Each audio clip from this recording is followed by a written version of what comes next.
Happy New Year and welcome to I Feel Fat Today. I'm your host, Kelly Taylor. Oh my gosh, 2023 is coming to an end. What a year it has been. Please subscribe to I Feel Fat Today on YouTube, where we have full video episodes each and every Friday. Like and comment on the videos. It really helps me out. Then head over to Apple Podcasts, where you can rate and review the podcast. Give a 5-star review, and your review will be featured on the I Feel Fat Today Instagram. And speaking of Instagram, follow us over there at I Feel Fat Today, and follow me, your host, Kelly Taylor, at Hello, This is Kelly, over on Instagram. All right, everybody. As you can see, no video for the intro of this podcast. I am recording this at the literal 11th hour, but I'm getting this out to you, and I have spent my day cutting clips of the best of 2023 for you guys to watch. To be honest, I didn't even cut all of the amazing moments from the show, but I cut out the ones that stuck out the most to me with my guests, that we can look back on and reflect on, and maybe it'll be the impetus you need to check out that episode if you hadn't. And it actually was really fun. Instead of skipping this week, like how I saw every other podcast doing, I thought, no, let me pull something together to really round out the year. This hasn't been our first full year of I Feel Fat Today, but we're off to a really strong start. Thank you to everybody that subscribed and followed and liked and commented and rated and reviewed. All of it helps so much. And 2023 was a really good year for I Feel Fat Today, and I am so excited for what 2024 will bring. More on the new year and resolutions and all of that on next week's episode. But for now, please check out the best of I Feel Fat Today 2023.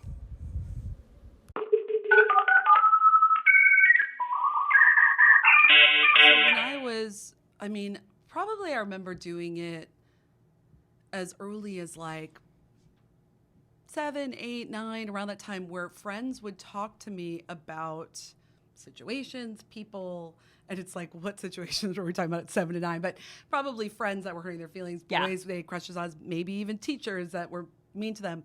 And I would just naturally be like, well, I'm pretty sure he's feeling this, or I'm pretty sure she's, I don't think I use that wording, but I would just naturally have a sense of what the other person was feeling. Yeah, a knowing, and I didn't understand what that was.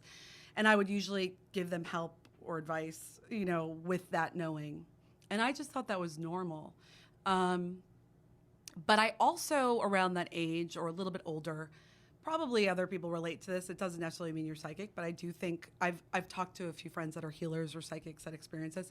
I was so curious about the unknown, about not only about spiritual things, but about supernatural events. I would take out so corny but so funny, like Time Life books on like the unknown, which I think had a commercial in the 90s.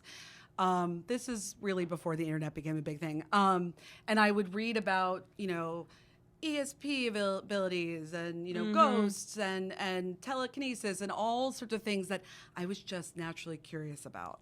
I would also try to talk to my grandpa who has passed away. I had a couple of experiences where I felt like he was really there and things like that. And I didn't think anything. I just thought these things were kind of normal. Yeah. I didn't really think about it, but it just felt normal for me. And probably in my early 20s, when I was also open to like getting psychic readings, of course, mostly with scammers, but a couple of times I would meet people who genuinely felt like they were reading my soul and make predictions that would happen and stuff. I met a couple of psychics who I actually had been told this a few times by psychics, but I know that this can be a lie, but that I had psychic abilities, I had medium abilities I hadn't quite tapped into. And I would sort of like, okay, I would like not really know what to do with that. But I met a couple that were younger psychics and sort of took me under their wing and gave me some advice of ways to develop my abilities. Mm-hmm. And I started to, not really thinking about it.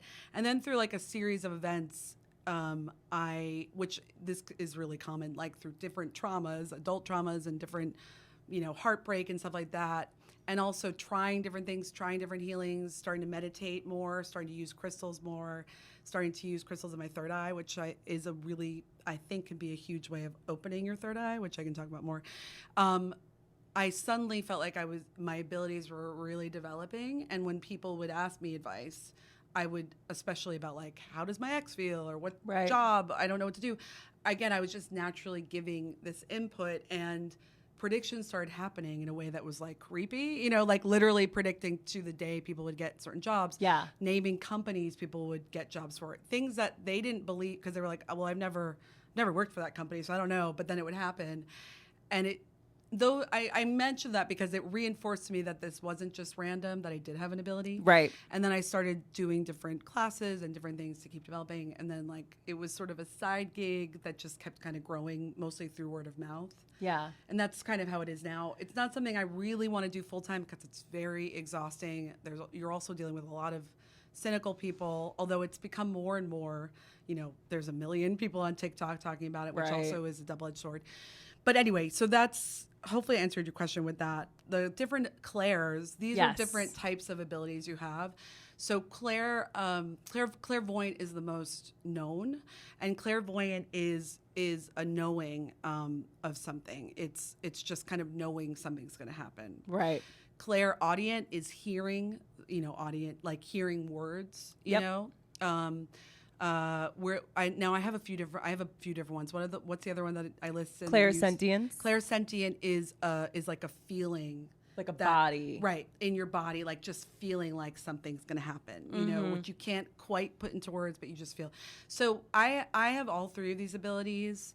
And they all kind of overlap, but they're all a little different. It makes sense to me how they might overlap because like what you were saying about the knowing, I was thinking like, oh, you have like a knowing in your mind, but you also have like a knowing in like your hands. It's weird. Like your palms start sweating, It's the most confusing thing about psychic readings, and I really do believe that most, if not everyone, can grow these abilities. It sounds like going to the gym. Yeah, but it's learning like a new muscle, right? It's like working a new muscle at the gym that you're like, I didn't know my hamstrings could do that.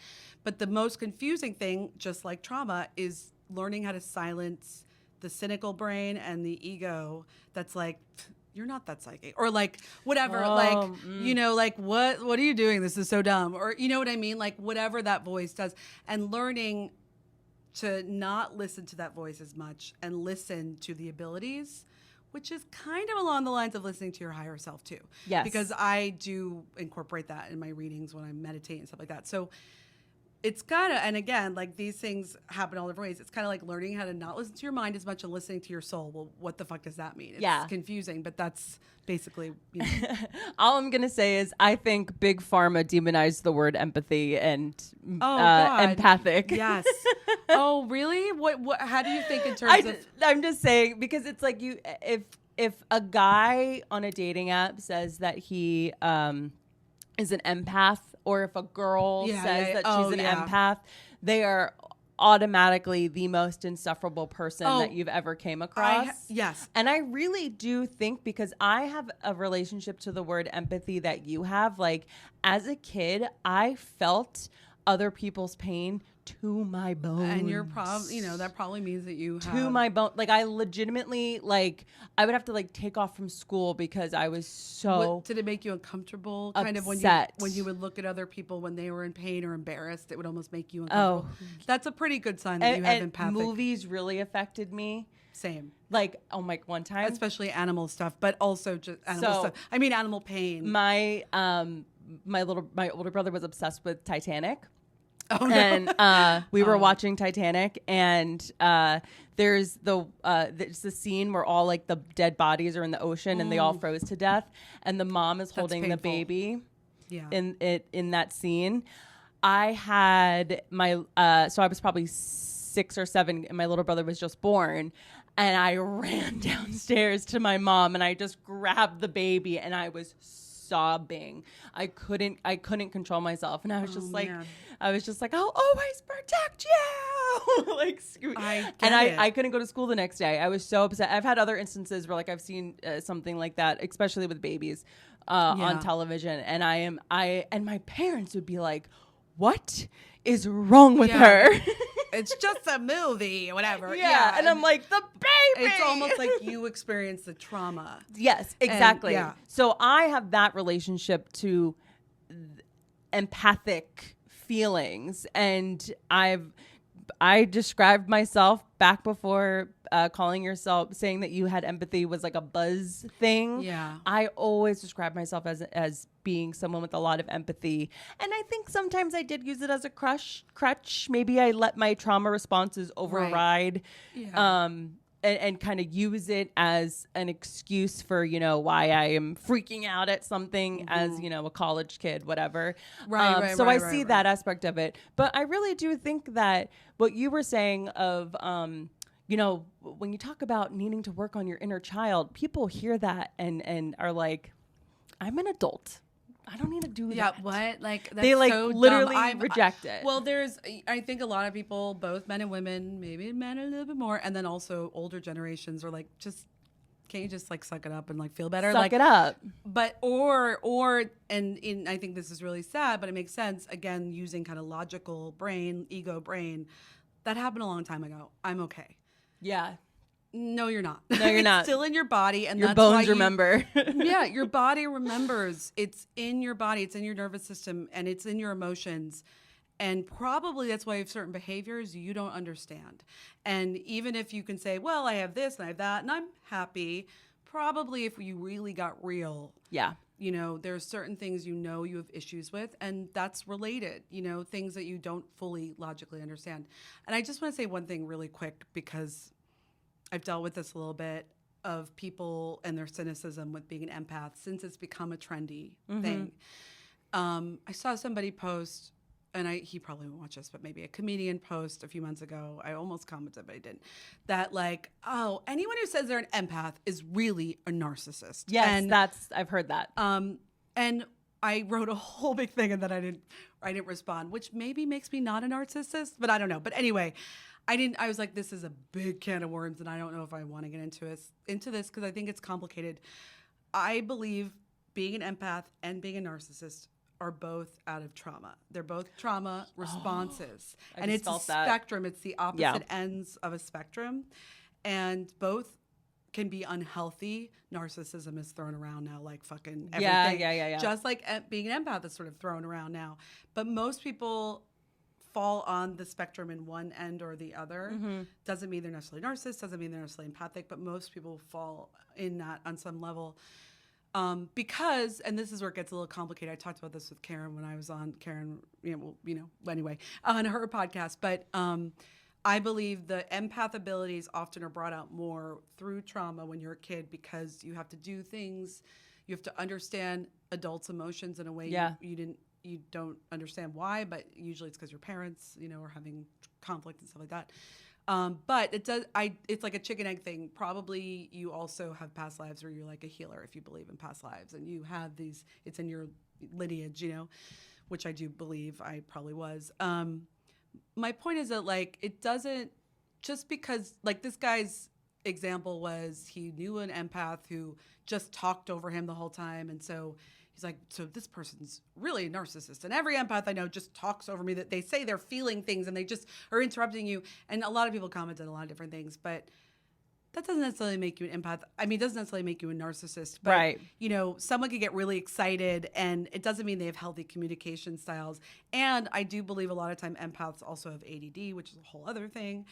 But my point is that they're both a reaction out of trauma, and how you handle them, just like how you handle your trauma, affects your behavior. It doesn't mean necessarily that they don't, like, being an empath doesn't exist. Right. Do you know what I mean? Like, yeah. It still requires kind of working on and dealing with, and, so yeah. anyway.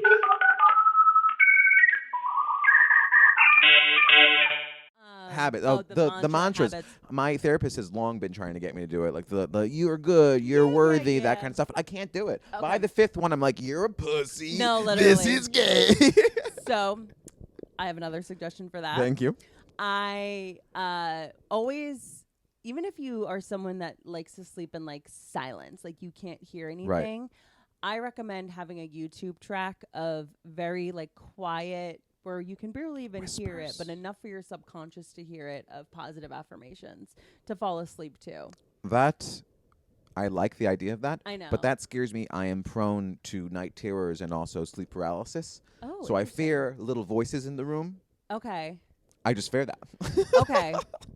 I'm into all things like weird and creepy, but the sleep paralysis thing, I almost don't even want to like read about sleep paralysis because Right. it's almost like the dark forest theory, where if I go and I find tracks it, yeah. like comes it comes and destroys me. I've had that worry and thought, and after the first time I had it, I was afraid to go to sleep for a while. Oh my Like, god. So it when was the bad. first time you had it? So I was 22, just out of college.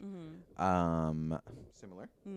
I was prone to a night terror for sure, and very vivid dreams. I also had those classic like witchy deja vu, those dreams where you have. And I was just was I talking to you about this? No. It feels like a conversation we would have had, and we were destined to have it. But those dreams where you have like a minute scene of your life, and you're looking at it through your live, and you're like, that's weird that I just had a dream of me talking to my mom with Chris Metcalf in my kitchen, being like, that's insane. That would never happen. And then like 3 months later, Chris Metcalf's in my kitchen, and we're having like almost I'm like a talking. premonition. Yeah, it's like it was. Yeah, exactly. Yeah. And we watched Charm, so we know that that's absolutely. Phoebe's. Shout out Phoebe Halliwell. It's her power. And levitating 6 feet.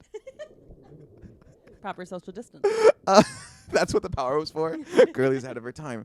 Talk about premonition. But so I've always had that kind of stuff. But I had just broken up with my girlfriend from college. We broke up. It was like on and off again. But this one felt real. We got back together.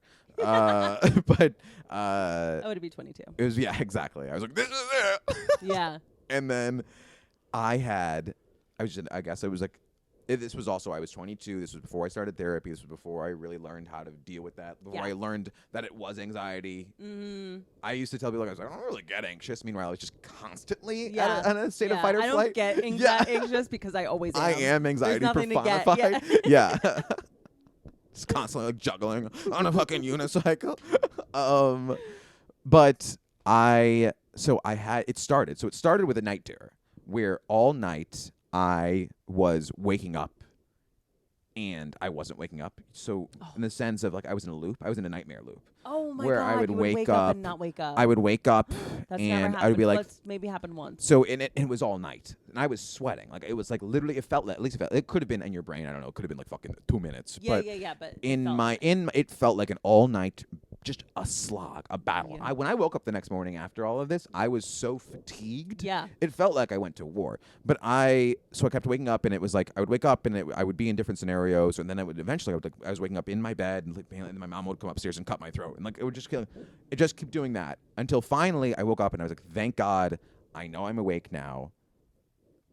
But I couldn't move. And then I realized I can't move. And I'm like this, and I'm on my stomach, and I can't move. And I'm just looking in the corner of my room, and I was still at home for the summer right before I moved to the city.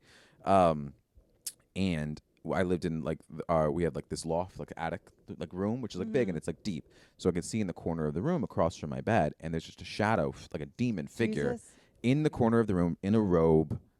And it just lifts up an old bony hand at me, and it's just kind of shrouded, and it's just pointing at me. And I'm just staring face to face with this thing for about, I don't know, it felt like 15 minutes. It could have been 3 hours. It just was like, just Could have been 2 absolute seconds. terror, because you can't pull yourself. You Yeah. can't pull yourself away, all that kind of stuff. And then I finally woke up to low rider is a little.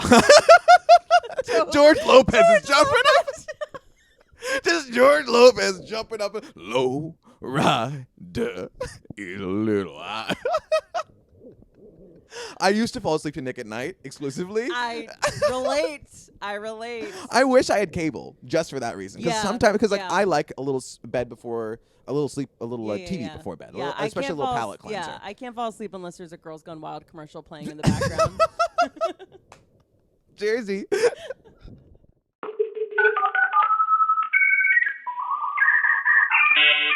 That's really hijab. Hijab is a veil, but it's much more than just a head veil. It's like a veil between you and, I guess, kind of, you could say, like this material world, right? Keeping a veil between you and anything that's not good for you. Being modest in the way that you speak, and not just as a woman that like, oh, keep your mouth shut and don't speak up, but like just being modest, like not being boastful, Mm-hmm. not bragging, speaking kindly, just being modest in your behavior, just being a good Right. person, just trying to be humble, things like that. But with hijab, like with my own personal experience, I started wearing it a little bit. I started wearing it here and there after I converted because I'm like, oh wow, like it was a lot to do with my identity too, because I would feel proud when I would go out in public. Yeah. Like, people see me and they just think I'm like a white chick, But when I would put on my hijab, like I'd be proud to like see other Muslims in public. So I'm like, oh hey, like we give each other like salam. So like whenever you see Yeah. like other Muslims in public, you're like salam alaikum, So I'm like always like, because no one ever says it to me if I don't wear my headscarf. So I'm like, what, Right. So I would always like to wear it, and then I kind of had the intention, I made the intention that I was going to start wearing it full time on social media with the intent of wearing it full time in my daily life. Because I'm like, when I start wearing it full time, I don't want to have to go back and delete all my videos. So I'm like, I'll wear Yeah. it full time. Right. And then I didn't, I just felt I was not ready to take that step. And I don't know if I ever will be, to be honest with you. And I think that's okay. That's completely okay. Yeah. Yeah. And I don't think it should be anything that's forced on someone or like, you should feel like guilty, I think. I don't think you should feel guilty for like not wearing it. Um, what was I gonna say? What was I gonna Well, say? well, it sounds like you were on this journey to like, okay, Yeah. I'm gonna wear it full time, and Yeah. then like, Yeah. okay, Oh yeah. Yes, exactly. So like when I was wearing it full time on social media, I'm like, well, I'm not gonna wear it full time in my daily life. So I'm kind of portraying myself as this full time hijabi, whereas in my daily life, I'm not doing that. So I just feel like I'm portraying someone that I'm not. And especially like I give respect to it. Like I really respect that full time, like the women who wear hijab full time, like the headscarf full time, because it is a commitment. And a lot of women, like, it's a struggle. Like I've worn it like when I was telling myself that I was gonna wear it every day, like it is a struggle. So like I give kudos to the women that do wake up every morning and put it on. yeah, Their commitment is insane. Like that takes a lot of commitment and dedication. But for me, I'm just like, it's just not right. something that, It's yeah. where you are in your journey Yeah, with it. exactly. Exactly. Yeah. Exactly. Yes. So when you were wearing the headscarf Yeah. in public, living in Michigan, I have to ask, like, Yeah. you do live near a big Muslim Right. community, but like if you're in the grocery store, like I could just picture like a white guy looking at you sideways. Yep, yeah, totally. So, like you said, I'm thankful that like I do live near a Muslim community. So when I go out here in like any kind of Muslim attire, it's not odd because literally anywhere I go, I'll see at least one other Muslim there, right? Right. But if I go like back to my hometown or something, I do feel very shy when I wear it. Like I'll Yeah. feel odd. Like sometimes I'll wear it, and sometimes I would like to wear it just to purposely like trigger people. Like sometimes Right. I'll like, I'm gonna wear it here, because I'm like I just want to like I don't know I don't know like I just sometimes like not intentionally like pressing people's buttons, but I'm like, you know what? I'm gonna wear it. I'm gonna wear it Yeah. out. Like show these people that like we're not what they think what they think we are, kind of Right. like that. Yeah. Make a So statement, if you will. yeah, yes, exactly. So but yeah, when I go out in public here, I'm very grateful. I don't think I've ever had a bad experience wearing my hijab. I don't think anyone has ever like said anything to me in public. I don't Nothing think like nothing. nothing like take that off or something like Right. that. No. Right. My husband has one time, not with hijab, obviously, but like one time he told me he was like it was in upstate New York, and he was crossing the street. He was on like a trip to like they call it Jamaats is when they travel to a different mosque and they stay the night there and they like study about Islam for the night and then they come home or they'll go for the weekend or the week or whatever. So he was in upstate New York doing that and he was crossing the road and he was wearing like traditional attire, like Muslim attire. And someone said, "Get on your camel and go back to where you're from." Oh my God. I know. Get on your camel. I was like, dang, that's a good one though. That's a good one. I love that you can laugh at it. Like I think it's beautiful Yeah. that you're just like, that's very Yeah. funny that someone Yeah. said that. It is. Because I'm just like, what is wrong with me? That's crazy. A very fat thing from them. Yeah. Are you aware of what Entenmann's is? Don't talk to me about Entenmann's. Yes, I know what Entenmann's is. I thought you would.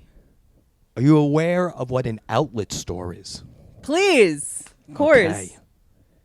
There is an Entenmann's outlet Shut the fuck up. No, there's not. in Queens. It's not there anymore. But there was one in Queens. Entenmann's out. And we would go to the Entenmann's outlet where everything was expired or freezer burnt. Yeah. And I would eat boxes of freezer burnt / expired cookies. I'm so glad my family did not know years. about this. Yes. Have you ever had a freezer burnt coffee cake? It's probably amazing. It tastes like sand. But you don't know. You don't know Yeah. until you had a fresh one and you're like, what Yeah. is this? Yeah. No, I didn't have freezer burnt, but anytime Entenmann's was on sale, it was in the house. And for some reason, I thought it was like a rule that you can't eat Entenmann's on a plate with a fork. Because it just always was like you cut a hunk of the cake off and you just have it in your hand and you eat it. Like you don't need a fork for Entenmann's. This was an Entenmann's specific rule. Entenmann's specific. I want to make fun of you, but I think you're right. Thank you. I don't think I've ever seen someone eat Entenmann's not just with their hand. Exactly. Butter knife to cut the cake. Butter knife. Take it with your hand and eat it. And you leave the butter knife in the cake. There's no other way to do this. Thank you. You're 100% correct. Absolutely. Can I ask you a question? Please. What's the best Entenmann's cake? There is a right answer. Okay. All right. I know there is a right answer. And I kind of oscillate, but gun to my head right now, Oscillate's a big word for this. because I do. Like, I love the crumb cake. I love the Yes. cookies. Like, I love all that. Yep. For me, Okay. it's devil chocolate cake with the marshmallow frosting. Wow. Okay. Not what I thought you were going to say. What do you think I was going to say? Well, there's a right. That's not the right answer. I can't believe it. But also, I wasn't. God, the devil food cake, really? Yeah, but the marshmallow, it's the marshmallow frosting. I'm aware of the devil food cake with the marshmallow frosting. Had many expired. The correct answer we're looking for, Kelly, is the raspberry Danish.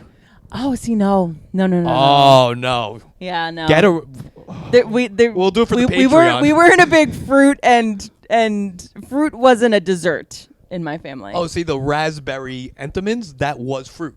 Yeah. Oh, okay. Got Yes. it. That was breakfast. Yeah. Yeah. Oh, yeah. Especially the next day afterwards. yeah. Coffee. Coffee. Raspberry Danish. Yeah. Yes. Absolutely. Yeah. Gosh. Entenmann's played a huge role in my life.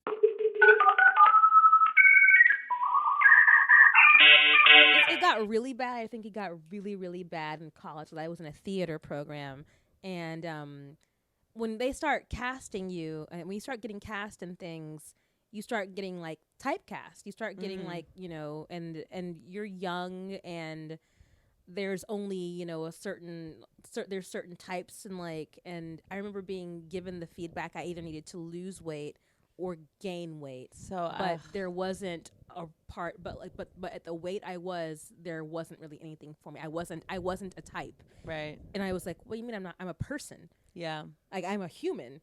And humans are in the plays. The play is about humans, so I actually am a type, but the type is human. Right. Turns out.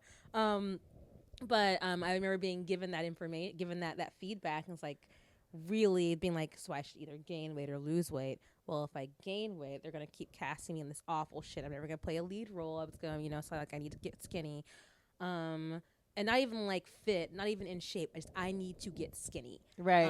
And I was one of the. I may have been the biggest. For a time, I may have been one of the biggest people in my theater program. That was, you know, one of the biggest female body people in my program, and I remember being obviously compared to smaller actors and like going up against them for roles, and like I was I was auditioning for a musical, and in every way and this is like not me even tooting my own horn, like I was absolutely told this. Yeah. Like that I was the obvious better singer, and I was the better actor, and I just didn't look as good next to the guy they wanted to cast, Right. because I was bigger. And so they cast someone, and that show was bad. It was bad because the girl they cast, and she like literally acknowledged in the dressing room, she said, I wish I sang like you. Wow. Like, Yeah. like this is opening night. Yeah. And I'm like, because I was in the chorus, they needed a voice. They needed voices in the chorus. I was in the chorus, like I was there, like, and the chorus is the regular people, Right. who can be any size, Right. So I was like, Yeah. of course I'm in this thing, and she's like, I wish I sang like you, and I was like, I don't know how to respond to that because I know that you got that Because of the way you because of the way that you look. And I was like, well, I think your voice is unique, and I think that that you were picked for a reason. You're very kind. I just didn't know what to say. Right. You're very kind. But I was like, I Because even though it's like that hurts what she said to Yeah. you. That really hurts. it did.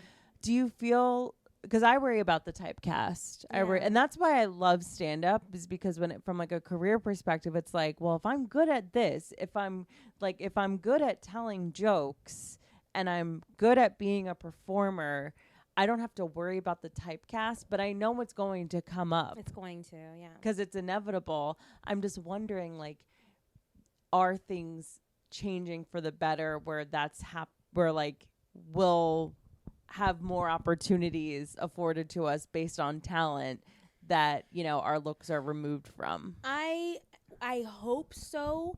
I'm starting to fall into this world where I'm like, if I want to see the change, I think I have to be the change. I think I have Right. to just make the shit. Like, I think I just have to show you. Mm-hmm. I think I just have to show you that I deserve to be cast as a leading lady. I deserve to be the size I am and to fucking fall in love on screen. I deserve to be lusted after and wanted in this context. I deserve to be talked about as though I'm a beautiful person in this script, and then for you to see me and go, "Yep, Yeah. I deserve that." And if you don't, I deserve that. I deserve for some, and I think about that a lot. I think about character descriptions. There was I was in a new reading whenever I was in college, and like this is also one of the times where I was like, this is how people see me. And it was, my character was described as a substantial woman, Right. and I was like, huh, Okay. okay. And she was like, she takes up space, and I was like, physically, not like mentally, Right. Not like she's like, I was a Like substantial woman. CEO of a company, substantial. Not substantial like that. Not like status substantial. Yeah. Like just size. And I was Right. like, cool.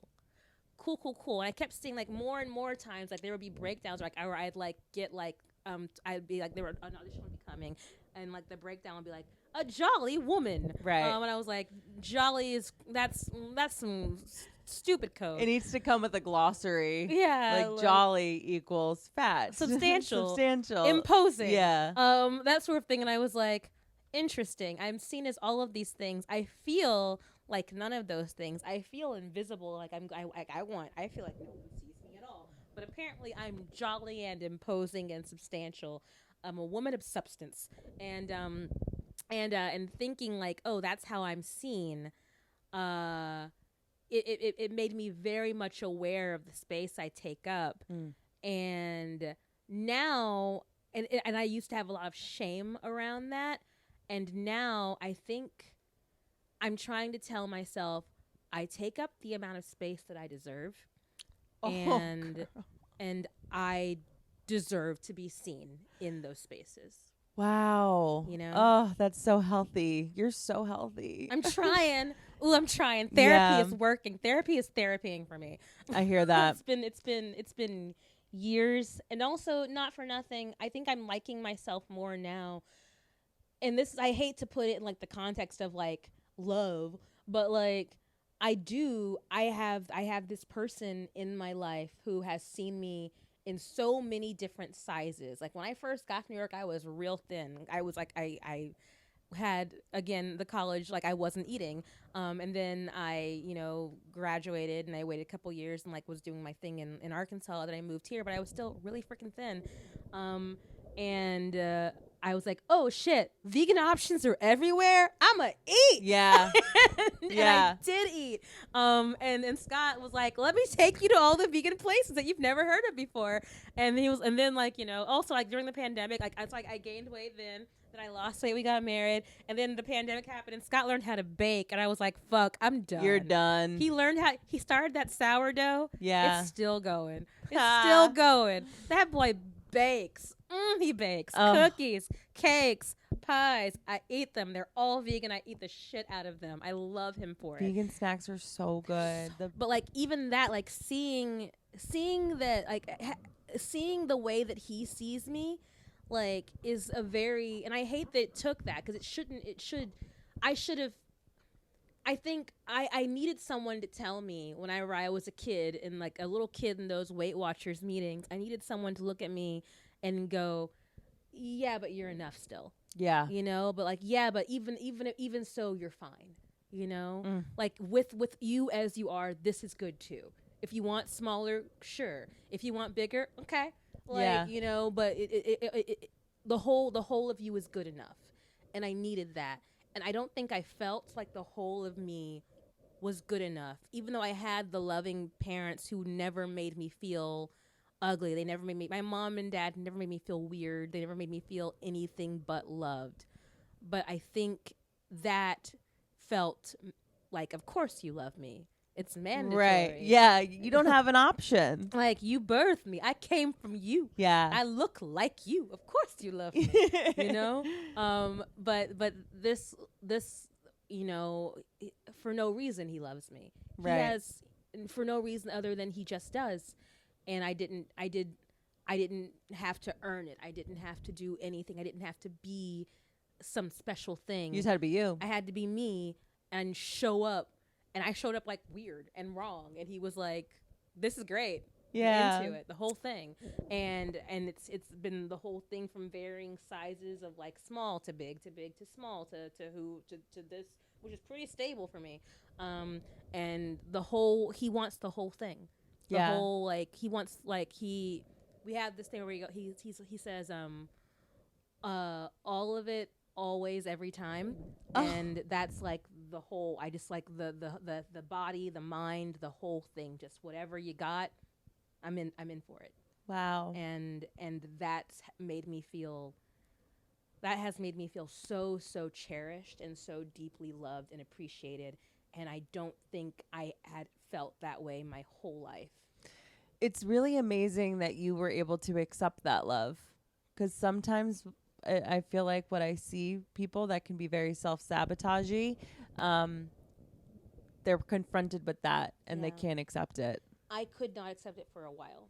It was for a bit. He had to work on me. Yeah. As in, like, he Put had the mic up to your mouth. Sorry. He had to. Oh yeah, I'm terrible. He had to like work on me for a time. Now I'm gonna be loud as hell. But he had to work on me for a time. By work on me, I mean like he was like, I still sometimes will have like a negative thought, and I'll mumble to myself, and he'll hear it across the room. He's like, no. Oh my gosh, I No, love that. I no. love that he's saying no. I'm like, oh yeah, I don't think that. He goes, you might think that, but it's not helping. No. Yeah. Oh, that's so sweet. And it's incredible. He's so freaking incredible. And this is now probably a show about how much I love my person, but I love the shit out of my person. And I like love just him. like the fact that you're able to be there for each other is so amazing. Like he had you when he was sick, and you had him when he was showing you how to be loved. Like that's so beautiful. And you know, who says we can't have a little help in learning to love ourselves? That's Oh, beautiful. I He's needed there. it. That he's in your life for a reason. I think so. Like He's your Lamectal. he's my mental. He's just balancing out my brain chemistry. Yeah. Just making it all, you know, making the twitchy go away. Truly, making the twitchy stop 'em.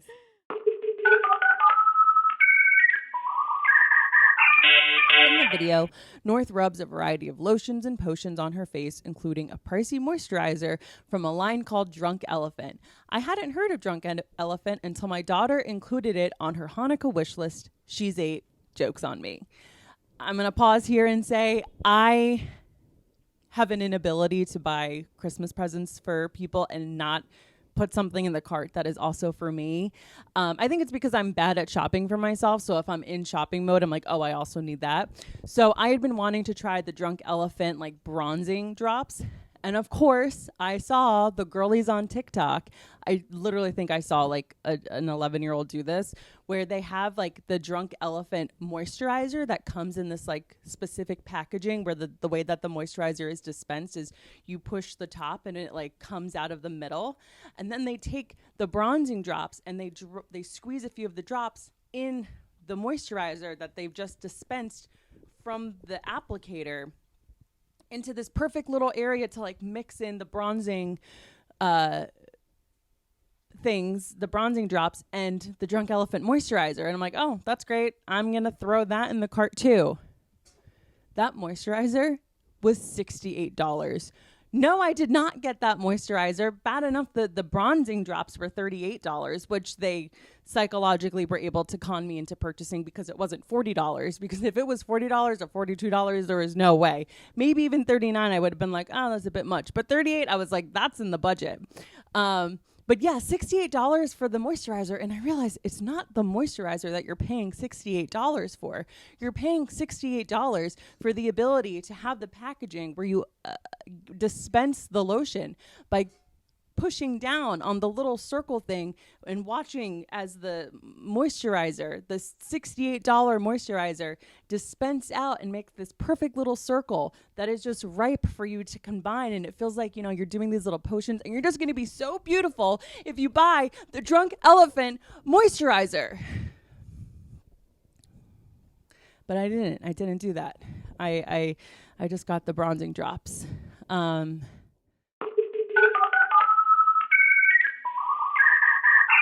I have oscillated and I'm growing in my journey and of body acceptance, but you know, definitely this year I hit my heaviest weight. And really? I've always said that I feel like whenever I am at my heaviest, I'm more happy because I'm not caring about that. I'm just Yeah. living my life. Yeah. And that's what like I noticed like in my 20s, like the times I was my thinnest, I was like, oh, because I worked out twice a day because I was depressed. Yeah. Like I was heartbroken over this guy Yeah. and I would work out like nobody's business to try and take my mind off of something or to hurting make me. a revenge bod so that he regrets saying Yep. no to me. Yep. And just very unhealthily Totally. getting to that point that when I was just like just happy and doing what I wanted, Yeah. I put on a few pounds because I love eating. Yeah. There's joy. There's so much joy Yeah, in food. and so that's kind of, I'm trying to get to a point now where it's like, okay, like I haven't weighed myself in a while, but I put on this shirt because it didn't fit a few weeks ago. Yeah. Just because like I've just been consciously like making sure I don't eat as much as I used to. Yeah. Making sure like let's add 10 more minutes to my walk today. Just Right. like little things that make me feel good. And like I don't know what the scale says for me right now. But for me, like I put on stuff, I'm like, oh, these pants are a little looser than they Yeah. used to be like. But like I'm not gonna step on the scale because that number is irrelevant to me and it has done nothing but hurt me. But just like for me, I'm like, I feel more comfortable and more confident right Yeah, now. Like I and- couldn't button the shirt up. Literally, I got it a month ago and at the belly it was like like yeah. at the seams that I've And just now you put it on. yeah, and It, I like, was just like fits. pulling out shirts and I was like I put this on, I was like, oh my gosh, it fits. Like Yeah. I wasn't like being like, I'm gonna lose X number of pounds to fit this shirt. It Yeah, was just my like, goal shirt. I have my Oh. goal shirt in my goal closet with all my I- goal clothes. I had a whole closet of goal Yep. shirts. Yep. And when I moved up here to New York, I was like, to hell with it. Yeah. I donated it all. Yep. I can't bring dream Yep, shirts. these are going to the thinner, less fortunate. Yeah, the people who are not chasing their dreams shall inherit these shirts, and the people who are gonna go be famous Yep. have to wear some more We have to- sensible we clothing. have to buy bigger shirts. Yep. Yeah, and so for me, because like I think it was at the beginning of this year or was it last year, I hadn't weighed myself prior to the pandemic, Yeah. and so like I was at my friend's house and her bathroom had a scale. I'm like, oh my gosh, you have a scale, and she's like, don't get on it. And I was like, what if I do? She's like, you're not emotionally strong enough to handle this. And Your I was friend like, knows you. That's so nice. but I was just like, I am. And I saw the number. I was like, and I just yelled, I wasn't. And she goes, I told you. She knows me Yep. too well. Oh my God. Yeah. I have never had an original experience, I have to say. Like the amount of times I'm just like, oh, a scale. Let's check it out. It's Every like, time I'm I'm really doing this at the Friendsgiving. Oh yeah, I'll see it like in their bathroom, and I'll just slide it out with my foot, and I'm like, why not? And then I'm like, I'm depressed. Yep. I'm Yep. depressed. Like, why is Ryan being weird? Yeah, he went to the bathroom, and now he's sad.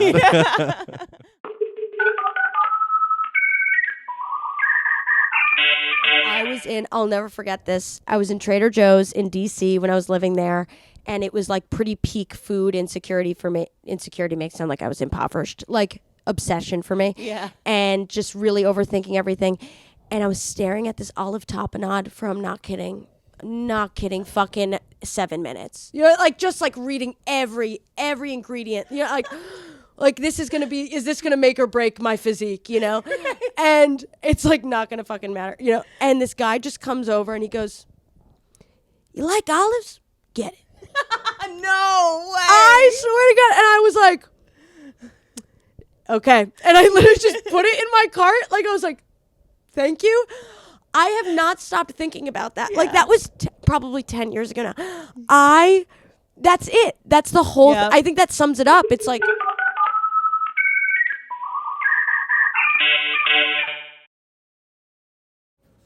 And there you have it, folks. That's some of our best of clips of 2023. Definitely not all of them, but a nice smattering of them to round out the year, reflect on some fun moments. If I had more time, I would have included more, but alas, it almost feels like it warrants a part 2 of best of, but I don't think I'm going to do that. 2023 is in the rearview mirror. Bring on 2024. I will talk to you in the new year. Bye.